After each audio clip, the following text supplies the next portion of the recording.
ప్రభు నాకు ఇచ్చిన ఈ మంచి సమయాన్ని బట్టి దేవుని ఎంతగానో స్తుతిస్తున్నాను. ఆయన నామానికి మహిమ ఘనత ప్రభావాలు కలుగును గాక. అలాగే యూట్యూబ్లో వీక్షిస్తున్న మీ అందరికీ కూడా నా ప్రత్యేకమైన శుభాలు వందనాలు తెలియజేస్తున్నాను. దేవుడు మిమ్మల్ని ప్రత్యేకంగా దీవించి ఆశీర్వదించను గాక. ఈ సందేశముల ద్వారా మీ జీవితాల్లో బలమైన కార్యాలు దేవుడు జరిగించును గాక. ఓకే, ఆ వాక్య సందేశంలోకి వెళ్తున్నాను. దేవుని యొక్క అభిషేకం నిన్ను పైచేయిగా ఉంచును. మరొకసారి నేను చదువుతున్నా, తెలియజేస్తున్నా, వినడానికి ప్రయత్నించండి. దేవుని యొక్క అభిషేకం నిన్ను పైచేయిగా ఉంచును.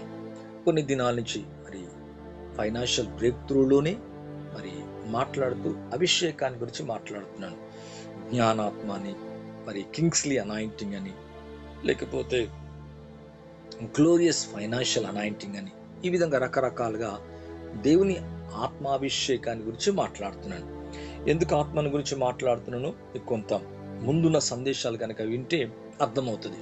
అంటే అభిషేకం ఎప్పుడు కూడా గొప్ప కార్యములు చేస్తుంది. వితౌట్ అనాయింటింగ్ అంటే దేవుని ఆత్మ లేకుంటే మనం ఏమి కూడా చేయలేం. అందుకే శక్తి చేత కాదు, బలము చేత కాదు, నా ఆత్మ ద్వారా ఇది జరుగును అంటాడు. అంటే ఏదైనా ఒక కార్యము జరగాలంటే, ఒక కాడి విరగ్గొట్టబడాలంటే, మన జీవితంలో ఒక అద్భుతాన్ని చూడాలంటే, స్వస్థత, అద్భుతము, విడుదల, సమాధానం, అది ఏదైనా ఏ కార్యమైనా చూడాలంటే దేవుని యొక్క ఆత్మ ద్వారా మాత్రమే జరుగుతుంది. అంటే మన ఆత్మలో దేవుణ్ణి రుచించాలంటే, ఇంకొక విధంగా చెప్పాలంటే, మన ఆత్మలో దేవుని స్పర్శను పొందాలంటే దేవుని యొక్క ఆత్మ మన ఆత్మను తాకినప్పుడే, మన హృదయాన్ని తాకినప్పుడే, మన జీవితాన్ని తాకినప్పుడే దేవుడు ఏంటి, దేవుని యొక్క ప్రజెన్స్ ఏంటి, దేవుని యొక్క క్వాలిటీస్ ఏంటి, దేవుని యొక్క గుణ లక్షణాలు ఎలా ఉంటాడు, అజ్ఞ, శక్త, లేదా జెంటిల, లేకపోతే పీసా, లేకపోతే జాయ, స్ట్రెంగ్త్, పవరా, అథారిటీయా, విజ్డమా, నాలెడ్జా, ఫెయితా, ఈ విధంగా అండర్స్టాండ్ అవ్వాలంటే దేవుని యొక్క స్పిరిట్ నీ స్పిరిట్లోకి పోయబడినప్పుడు మాత్రమే చాలా స్పష్టంగా మనకు అర్థమవుతుంది. మరలా అంటున్నా, ఈ వాక్య సందేశములో దేవుని యొక్క అభిషేకం మనకు చాలా అవసరం. ఏదైనా భూమి మీద ఒకటి కోరాలంటే వెండి కాదు, బంగారం కాదు, అన్నిటికంటే శ్రేష్టమైంది దేవుని యొక్క ఆత్మను కోరాల. ఈ లోకములో కోరవలసింది ఏదైనా ఒకటి ఉంటే అది ఏం కోరాలంటే పరిశుద్ధాత్మను, లేదా దేవుణ్ణి. ఇంకో విధంగా చెప్పాలంటే దేవుని యొక్క ఆత్మను. ఎందుకంటే ప్రభు ఆత్మ కనుక ఆత్మస్వరూపిగా మన లోపలికి వచ్చి మన జీవితంలో సెటిల్ అవుతాడు. అంటే మన హృదయములో, మన జీవితంలో ఉండి మనల్ని ఆదరిస్తూ, ధైర్యపరుస్తూ, ఓదారుస్తూ, విశ్వాసాన్ని ఇస్తూ, పురుకొలుపుతూ, ఇంకో విధంగా చెప్పాలంటే రకరకాలుగా దేవుని ఆత్మ మనలో ఉండి ఆ వరములను, ఫలములను మనలో నుంచి ప్రవహింపచేసి అనేక రకాలుగా ఆశీర్వదిస్తూ ఉంటాడు. ఈరోజు నాకు వాక్య సందేశం ఏంటంటే, దేవుని అభిషేకం నిన్ను ఎలా చేస్తుందంటే పై చేయిగా ఉంచుతుంది.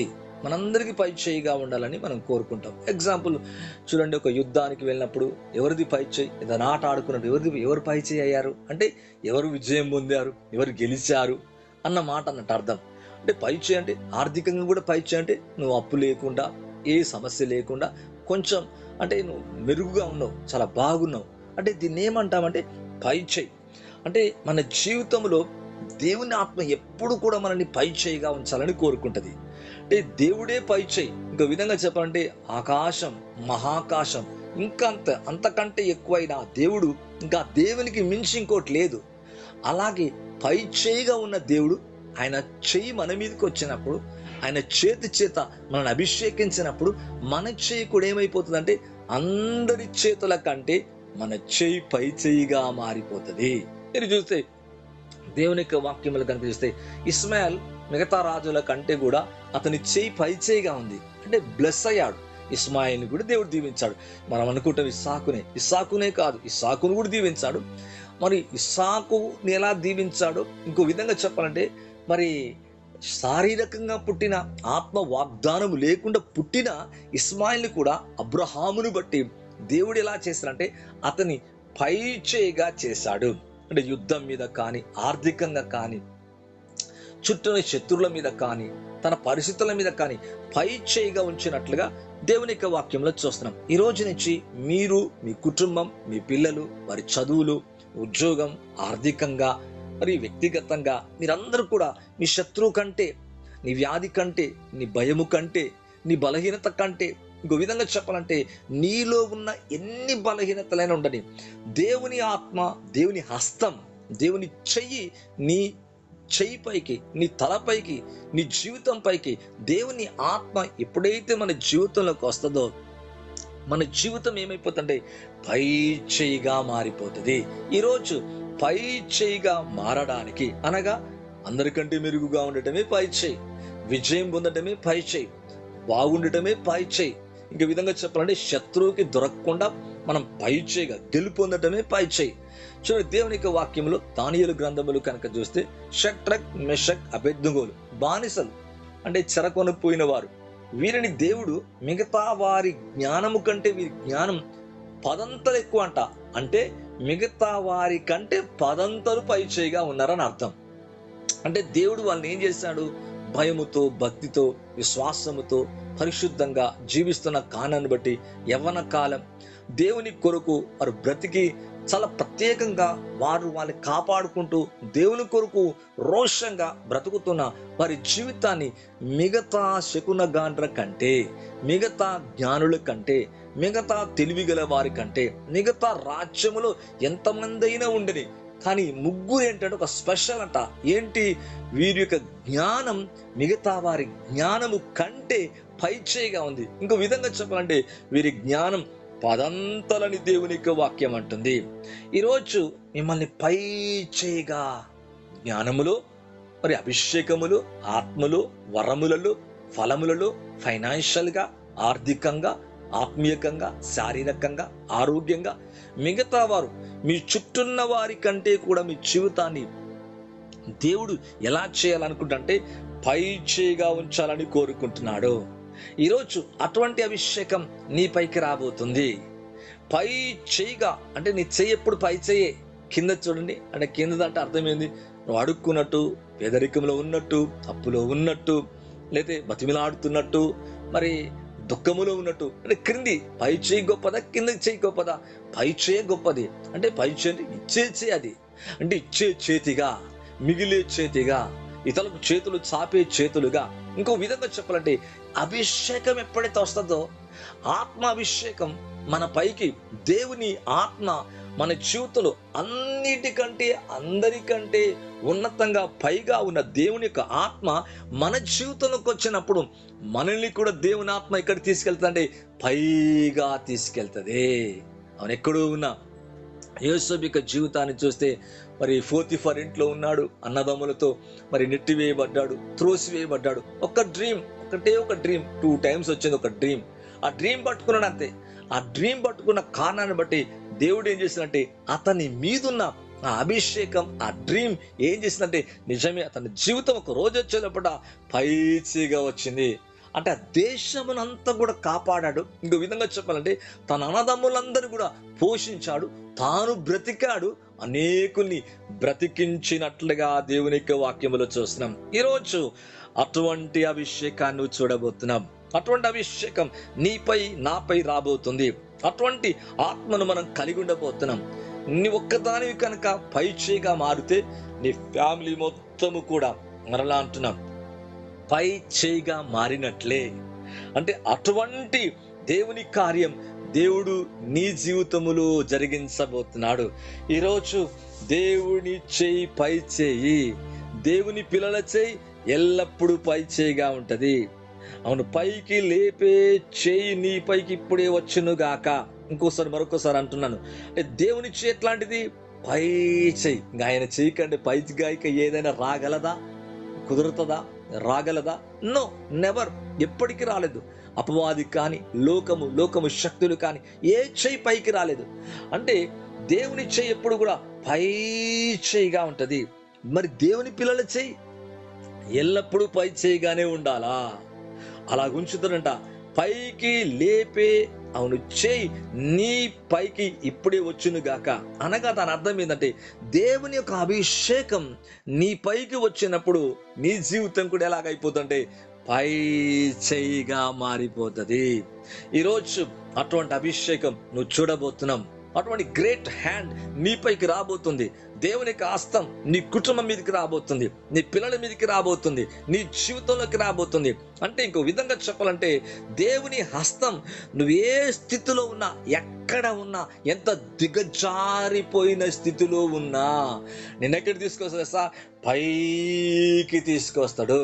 చూడండి, మీరు దేవుని యొక్క వాక్యములు గనక చూసినట్లయితే ఎలీషాని గనక చూస్తే ఒక దినాన ఎలీషా తన పనివాడు కూడా ఇద్దరు కలిసి మరి అడవిలోకి వెళ్ళినట్టుగా వారున్న స్థలం సరిపోక వారున్న టెంట్ లేకపోతే అదేదైతే ఉందో ఆ ఇరుకుగా ఉన్న కారణాన్ని బట్టి, వాళ్ళు ఏదైతే ఉన్న ప్రాంతం ఇరుకైన కారణాన్ని బట్టి అడవిలోకి వెళ్ళి కొన్ని మ్రాణులను నరుక్కొని తీసుకుని రావడానికి కట్టుకోవడానికి వెళ్ళినట్లుగా దేవుని యొక్క వాక్యంలో చూస్తున్నాం. మరి ఆ పనివాడు వెళ్తున్న సమయంలో, అయ్యా నువ్వు రావాలా, మాతో కూడా రావాలా, ఖచ్చితంగా రావాలా, ఎలీషా గారు మీరు రావాలా. ఎలీషాని బ్రతిలాడితే సరే మీతో కూడా వస్తానన్నాడు. ఎలీషా ప్రవక్త వెళ్ళినట్టుగా చూస్తాం. మ్రాను నరుకుతుండగా మరి అడుగుగా తెచ్చిన గొడ్డలి ఏమైపోతుంది? నీళ్ళలో పడుతుంది. నీళ్ళలో పడిపోతుంది ఆ గొడ్డలి.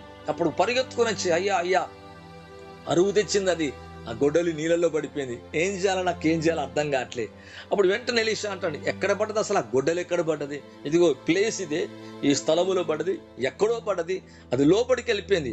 వెంటనే ఒక మ్రాను తీసి నరికి, కొమ్మను తీసి నరికి, ఏ స్థలములో అయితే ఆ పడ్డదో ఆ చోట వేయగానే అది పైకి వచ్చిందంట.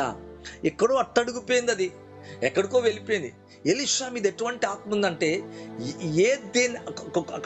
అక్కడ కొమ్మను నరికి వేయగానే అట్టడుగున వెళ్ళిపోయిన ఆ ఏదో గొడ్డలి, ఆ గొడ్డలి అంతా కూడా ఎలాగైపోయిందంటే నీళ్ళలోంచి, బురదలో నుంచి, ఎక్కడ అడుగులో నుంచి పైకి వచ్చినట్లుగా చూస్తున్నాం. వెంటనే దాన్ని పట్టుకొని చెప్పినట్లుగా దేవుని యొక్క వాక్యములు చూస్తున్నాం. ఇది అమేజింగ్, ఇది అద్భుతమైన మిరకల్. ఒక విధంగా చెప్పాలంటే ఎలీషా మీద అటువంటి ఆత్మ ఉంది. ఎవరినైనా ఏ స్థితిలో ఉన్నా, ఎటువంటి పరిస్థితుల్లో ఉన్నా వారిని పైకి తీసుకొచ్చే అభిషేకమే ఉన్నది. ఈరోజు అటువంటి అభిషేకం నీలో ఉండును గాక, నీపై ఉండును గాక, నీ చేతుల్లో ఉండును గాక, నీ జీవితంలో ఉండును గాక. నేను ఫైనాన్షియల్గా, స్పిరిచువల్గా నీ జీవితాన్ని లేపటమే కాదు, పైకి తీసుకురావటమే కాదు, అనేకులు నీవు కూడా పైకి తీసుకురాగలవు. అందుకే చూడండి, ఇదే ఎలీషా ఒక స్త్రీ వచ్చి పరిగెత్తుకొని వచ్చి, నా భర్త చనిపోయాడు, నా పిల్లలు ఇద్దరు, వారిని కూడా ఎవరైతే అప్పు చేశాడో అప్పుల గలవాడు తీసుకుని వెళ్తాడంటే, మరి అప్పుల వాని చేతిలో పడకుండా ఒక అద్భుత కార్యం కొరకు మాట్లాడినట్టుగా చూస్తున్నాం. వెళ్ళమ్మా, నీ గదిలోకి వెళ్ళు, తలుపు వేసేసుకో, అరువుగా ఉన్న పాత్రలు తీసుకురా. నీ దగ్గర ఏముందంటే, ఏమీ లేదయ్యా, ఏమీ లేదు, ఒక్క నూనె కుండ మాత్రమే ఉంది. అంటే దీనస్థితి, దరిద్రత, పేదరికం కాబట్టి వాడు వచ్చి పట్టుకొని పోతాడంట. పట్టుకొని పోవడానికి వాడు బలవంతం చేస్తున్నాడు. వచ్చి స్త్రీ పరిగెత్తుకొని వచ్చి మొరపెడుతుంది, అయ్యా నేనేం చేయాలి, నాకు అర్థం కావట్లే, నీ దగ్గర ఏముంది? నా దగ్గర కూడా ఏమీ లేదు, ఒక్క నూనె కుండ మాత్రమే ఉంది. చూడండి, మరి దైవజనుడు అంటాడు కదా, లోపలికి వెళ్ళు, తలుపు వేసుకో, చుట్టుపక్కల వారందరి దగ్గరికి వెళ్ళి అరువుగా వట్టి పాత్రలు, ఖాళీ పాత్రలు ఎన్ని ఉంటుంది పట్టుకొచ్చుకో. లోపలికి వెళ్ళి ఆ ఖాళీ పాత్రలోకి ఏదైతే నూనె కుండ ఉందో దాని అందులో వంపని చెప్పినట్లుగా చూస్తాం. అలా వంపుతుండగా అన్ని నిండిపోయినంట. అప్పుడు పిల్లలతో చెప్తున్నాడు, ఇంకేమని ఉన్నాయా? ఆ తల్లి చెప్తుంది, ఇంకేమని ఉన్నాయా అంటే, ఇంకేమి లేవమ్మా, అన్నీ అయిపోయినాయి. అప్పుడు ఆ నూనె ఉబకటం, అంటే నూనె ప్రవహించడం ఆగిపోయింది. అంటే ఈమె దీన స్థితిని కూడా పైకి తీసుకొస్తున్నట్టుగా దేవుని యొక్క వాక్యంలో చూస్తున్నాం. అంటే ఎక్కడ ఎలీషా ఉంటే అక్కడ వారి జీవితం ఏమైపోతుంది? పై చేయిగా మారిపోతుంది. ఎందుకంటే కొలత లేని మరి దేవుని యొక్క ఆత్మ, అంటే రెండు పాల ఆత్మ. ఏలియాపై ఏ ఆత్మ ఉందో ఎలీషా పైకి వచ్చినప్పుడు ఎలీషా యొక్క ఆత్మ, ఆ ఎలీషా తనకున్న ఆత్మను బట్టి వారి జీవితాల్లో అద్భుతాలు చేస్తున్నట్టుగా చూస్తున్నాం. ఈరోజు అటువంటి అభిషేకం, అంటే దేవుని ఆత్మ పైగా తీసుకొచ్చే అభిషేకం, అవును, పైగా తీసుకొచ్చే దేవుని అభిషేకం. అంటే దేవుని అభిషేకం నేనేం చేస్తుందంటే అన్ని విషయాల్లో, ఎక్కడ కూరుకపోయినా, బలహీనమైపోయినా, రాలేకపోతున్నా, ఆర్థిక పరిస్థితుల్లో, కుటుంబంగా, వ్యక్తిగతంగా, మినిస్ట్రీలో, వ్యక్తిగత జీవితంలో, లేకపోతే నీ యొక్క ఏ విషయమైనా కానీ, అది ఆర్థికంగా కావచ్చు, ఆరోగ్య విషయంలో కావచ్చు, ఎందులో నుంచి నువ్వు పైకి రాలేకపోతున్నావు, దేవుని యొక్క హస్తం, దేవుని యొక్క అభిషేకం ఈరోజు నుంచి నీ జీవితాన్ని మార్చివేయబోతుంది. చూద్దామా దేవుని యొక్క వాక్యములు చూద్దామా. నిర్గమాకాండం 17వ అధ్యాయం 8 నుంచి 16 వరకు. 8 నుంచి 16 వరకు. నిర్గమాకాండం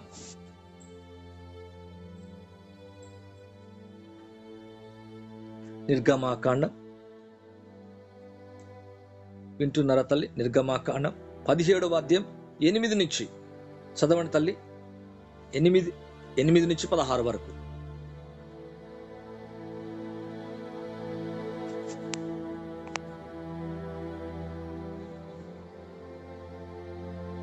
అందుకు యెహోవా మోషేతో, నీవు నీ కర్ర చాపి ఈ దేశపు ధూళిని పుట్టుము, అది ఐగుప్తు దేశమందంతటను పేలగునని అహరోనుతో చెప్పమనగా వారు 17వ అధ్యాయము నిర్గమాకాండం 17వ అధ్యాయము 8వ వచనం నుంచి 16వ వచనం వరకు.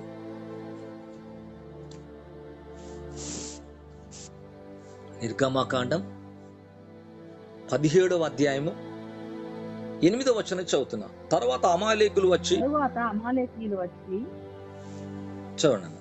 రెఫీదీములో ఇశ్రాయేలుతో యుద్ధము చేయగా మోషే యెహోషువతో మన కొరకు మనుషులను ఏర్పరిచి వారిని తీసుకుని బయలువెళ్లి అమాలేకీయులతో యుద్ధము చేయము, రేపు నేను దేవుని కర్రను చేత పట్టుకొని ఆ కొండ శిఖరం మీద నిలిపిదనను. యెహోషువ మోషే తనతో చెప్పినట్లు చేసి అమాలేకీయులతో యుద్ధమాడెను. మోషే, అహరోను, హూరు అనువారు ఆ కొండ శిఖరం ఎక్కిరి. మోషే తన చెయ్యి పైకెత్తినప్పుడు ఇశ్రాయేలీయులు గెలిచిరి. మోషే తన చెయ్యి దించినప్పుడు అమాలేకీయులు గెలిచిరి. మోషే చేతులు బరువెక్కగా వారు ఒక రాయి తీసుకుని వచ్చి అతడు దాని మీద కూర్చుండటకై దాన్ని వేసిరి. అహరోను, హూరు ఒకడు ఈ ప్రక్కను ఒకడు ఆ ప్రక్కను అతని చేతులను ఆదుకొనగా అతని చేతులు సూర్యుడు అస్తమించే వరకు నిలకడగా ఉండెను. అసలు యెహోషువ కత్తివాడి చేత అమాలేకీ రాజును అతని జనులను గెలిచెను. అప్పుడు యెహోవా మోషేతో ఇట్లనెను, నేను అమాలేకుల పేరు ఆకాశము క్రింద నుండకుండా బొత్తిగా తుడిచివేయుదును గనుక జ్ఞాపకార్థంగా గ్రంథంలో దీన్ని వ్రాసి యెహోషువకి వినిపించుము. తరువాత మోషే ఒక బలిపీఠంలో కట్టి దానికి యెహోవా నిస్సి అని పేరు పెట్టి, అమాలేకీయులు తమ చేతిని యెహోవా సింహాసనమునకు విరోధంగా ఎత్తిరి గనుక యెహోవాకు అమాలేకీయులతో తరతరముల వరకు యుద్ధమనెను. ఆమేన్. ఇక్కడ చూస్తే దేవుని యొక్క వాక్యంలో చూస్తే ఒక యుద్ధం జరుగుతుంది అమాలేకీయులతో. అవును, దేవుని ప్రజలకు. మరి 8వ వచనం నుంచి మరొక్కసారి నేను క్లియర్ గా చదవడానికి కూడా ప్రయత్నం చేస్తున్నాను. దేవుని యొక్క వాక్యంలో, తర్వాత అమాలేకులు వచ్చి రెఫీదీములో ఇశ్రాయేలుతో యుద్ధము చేయగా, వీరు వారితో కాదు, వారే వీరితో యుద్ధం చేస్తున్నారట. మోషే యెహోషువతో మన కొరకు మనుషులను ఏర్పరిచి వారిని తీసుకొని బయలు వెళ్ళి అమాలేకీయులతో యుద్ధము చేయము. అపవాది ఇప్పుడు కూడా వ్యతిరేకంగా వ్యాధులు, బాధలు, పోరాటాలు, యుద్ధం, మరి పేదరికం, ఒక సమస్య, కష్టం, ఒకటి పోతే ఒకటి, ఒక కష్టం పోతే ఒకటి, ఇలా జరుగుతూ ఉంటుంది. ఇలాగే వీరికి కూడా, వీరి జీవితంలో కూడా అనేక యుద్ధాలు జరిగినాయి. ఆత్మీయంగా, శారీరకంగా, పాపము, బలహీనత. అలాగే వీరు కూడా వీరి జీవితంలో అనేక పోరాటాలు, అనేక యుద్ధాలు చూస్తున్నట్టుగా ఇశ్రాయేలు ప్రజల్ని చూస్తున్నాం. అమాలేకులతో యుద్ధము చేయము, రేపు నేను దేవుని కర్ర చేత పట్టుకొని ఆ కొండ శిఖరం మీద నిలిచెదను. యెహోషువ మోషే తనతో చెప్పినట్లు చేసి అమాలేకీయులతో యుద్ధమాడెను. మోషే, అహరోను, హూరు అనువారు కొండ శిఖరం ఎక్కిరి. మోషే తన చెయ్యి పైకెత్తినప్పుడు ఇశ్రాయేలు గెలిచిరి. అవును, ఎప్పుడు కూడా తన ప్రజలు గెలవాలా, గెలుపొందాలా, పై చేయిగా ఉండాలా. అంటే ఇక్కడ మోషే నాయకుడు, ప్రవక్త, మరి నడిపించే బలమైన ప్రవక్త, దేవుని చేత ఏర్పాటు చేయబడ్డవాడు. అవును, దేవుని పొదలో చూచి దేవుని కటాక్షం పొంది దేవుని కొరకు బలమైన ఒక సైన్యాన్ని నడిపిస్తున్న మోషే తన చెయ్యి పైకెత్తుతూనే ఇశ్రాయేలు ప్రజలు గెలిచారంట. మోషే తన చెయ్యి దించినప్పుడు అమాలేకీయులు గెలిచిరి. అంటే మనం ఎప్పుడు కూడా పై చేయిగానే ఉండాల. మనం ప్రార్థనలో పై చేయి చేతులు లేపుతూనే మనకు విజయం. ఇక్కడ తన చేతులు చాపినప్పుడు, దేవుని వైపు చాపినప్పుడు, చేతులు ఎత్తినప్పుడు, మరి దేవుని యొక్క వాక్యం అంటుంది వాళ్ళు గెలిచారంట. అంటే దేవుని పిల్లలు ఎప్పుడు కూడా అన్ని విషయాలు గెలిచేవారిగే ఉండాలా. ఈరోజు మోషే చేతులు అటువంటి అభిషేకం ఉంది. తన చేతులు పైకెత్తితే ఇశ్రాయేలులు గెలుస్తున్నారు. మోషే తన చేయి దించినప్పుడు, బరువెక్కి దించినప్పుడు అమాలేకులు గెలుస్తున్నాడు. అంటే దించినప్పుడు అంటే తన చేతులు కింద పెట్టినప్పుడు, ప్రార్థన తగ్గినప్పుడు, చేతులు చాపనప్పుడు, దేవుని వైపు చేతులు తీసేసినప్పుడు ఏమైపోతుందంటే శత్రువు గెలుస్తున్నట్టుగా చూస్తున్నాం. అప్పుడప్పుడు మన జీవితంలో కూడా అంతే. శత్రువు గెలవడానికి, శత్రువు పై మనం జయం పొందకుండా ఉండడానికి కారణం ఏంటంటే మన చేతులు దించటమే, అనగా ప్రార్థన ఆగిపోవటమే, చేతులు ఎత్తకపోవటమే. అవును, పరిశుద్ధమైన పవిత్రమైన చేతులు ఆయన వైపు చాచమంటాడు. రేయి మొదలు జాములు లేచి చేతులెత్తి ప్రార్థన చేయమంటాడు, మొర్రపెట్టమంటాడు. ఇలాగ మోషే మీదున్న అభిషేకాన్ని బట్టి తన చేతులు పైకెత్తినప్పుడు ఇశ్రాయేలు పైకెత్తబడుతున్నారు. ఇంకో విధంగా చెప్పాలంటే గెలుపొందుతున్నారు.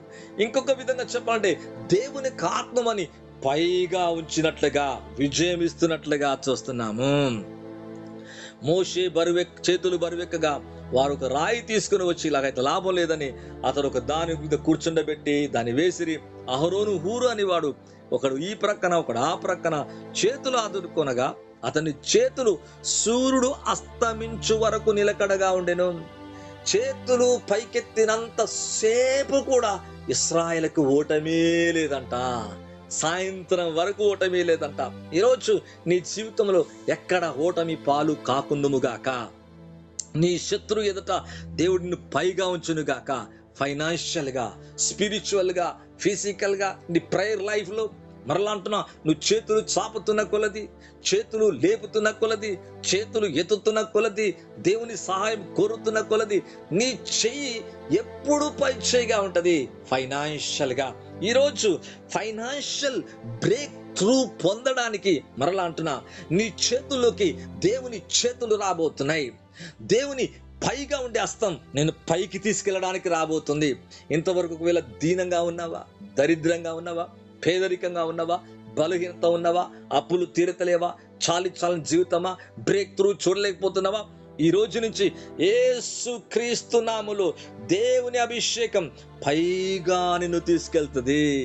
అవును, సూర్యుడు అస్తమించు వరకు నిలకడగా ఉండేనంట, విజయం పొందుతున్న. అట్లు యెహోషువ కత్తివాడి చేత అమాలేకుల రాజును అతని జనులను గెలిచెను. అతని కత్తి ఎలాగా ఉందంటే వాడిగా ఉందట. ఈ రోజు నీ కత్తి కూడా అలాగే ఉండును గాక, నీ వాక్యం అలాగే ఉండును గాక, నీ అభిషేకం అలాగే ఉండును గాక, షార్ప్ గా ఉండును గాక. తన కత్తి ఎలాగుందంటే మొండిగా కాదంట.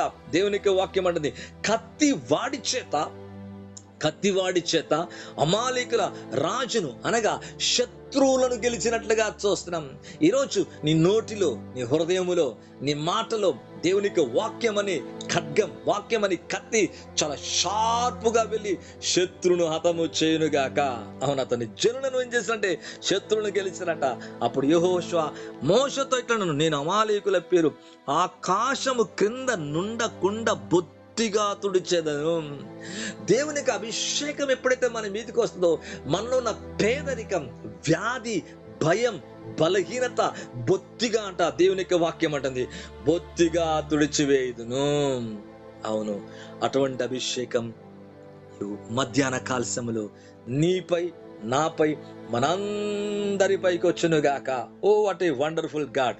మరలా అంటున్నా, అవును, దేవునికి వాక్యములు చూస్తే ఆకాశం కింద ఉండకుండా బొత్తిగా అంటే శత్రువుని ఏం చేశాడు, బొత్తిగా తుడిచివేయుదునంట. అంటే పూర్తిగా దాని అర్థం ఇంకా లేకుండా అని అర్థం. ఇంకో విధంగా చెప్పండి, మళ్ళా కంటికి కనబడకుండా. ఎందుకంటే దేవునికి విరోధముగా, దేవుని పిల్లలకు విరోధముగా చేయలేపాడు అమాలేకీయులు. అప్పుడు దేవుడు ఏం చేశాడంటే వాళ్ళు అసలు పూర్తిగానే లేకుండా చేస్తాడు. ఈరోజు శత్రువుని పైకి విరోధంగా లేస్తే పూర్తిగా లేకుండా చేస్తాడు. ఇంకో విధంగా చెప్పండి, నీ జీవితంలో ఉన్న పేదరికం, శాపం, బలహీనత, వ్యాధి, భయం ఏదైతే బాధిస్తుందో తరతరాల నుంచి బాధించే ప్రతిది కూడా యేసు నామములో బొత్తిగా లేకుండా దేవుడు తుడిచివేస్తున్నాడు. అటువంటి స్పిరిట్ అనాయింటింగ్, అటువంటి అభిషేకం అంటే పై చేయిగా ఉంచే అభిషేకం నీ పైకి రాబోతుంది. Are you ready? నువ్వు సిద్ధంగా ఉన్నావా? సిద్ధంగా ఉంటే ఈరోజు అటువంటి అభిషేకాన్ని చూడబోతున్నావు.